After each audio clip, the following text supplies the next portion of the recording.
So we started Ceres in December 2007. At the time, I wanted fewer paper assets. I wanted a real tangible asset, which farmland is. It's an income-producing asset.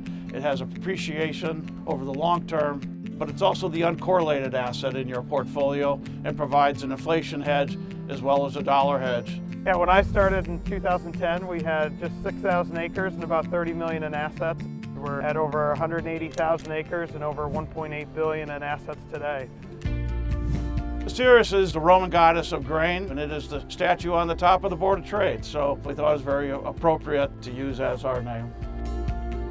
You know, one of the beautiful things of farmland is that we're buying the dirt, but yet it has so much optionality goes with it. So whether it might be for solar farms or wind energy or development for data centers or housing development or manufacturing. You're buying it as a farm, it cash flows as a farm, but yet you have this long-term optionality that goes with the land.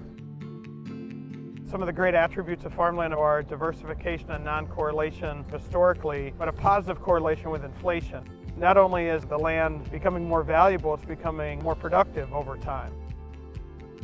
We were buying in 2008, 2009 when we had the financial collapse.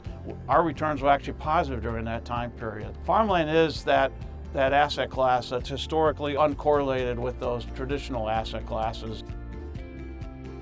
A big part of our strategy is actually doing the institutional roll-up in this asset class. So we've been willing to buy not just large farms, but smaller farms and aggregate them over time into a larger portfolio. And that first farm we bought, we've owned since 2007. And we've continued to add acres around that farm and for that farm tenant to be able to grow the scale of that operation. And that's really the strategy that we've been using since the beginning, and it continues to be an important part of the strategy going forward.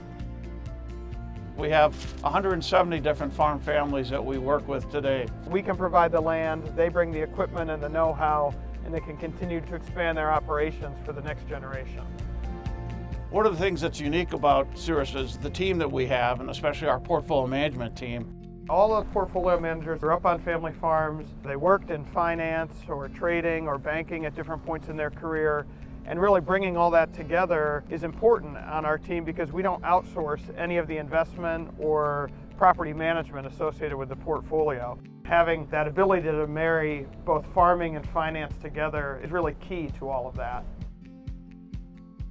I met WisdomTree's CIO, Jeremy Schwartz, 8 years ago, and we started a conversation about how we might be able to work together someday. It's culminated in an acquisition by WisdomTree here in 2025. And WisdomTree is a good partner for us because this is their first entry into private markets. We view ourselves as long-term stewards of the land, and our tenant partners do as well. The farm that we bought in 2007 we still own. The farms that we buy this year we will own for a long time.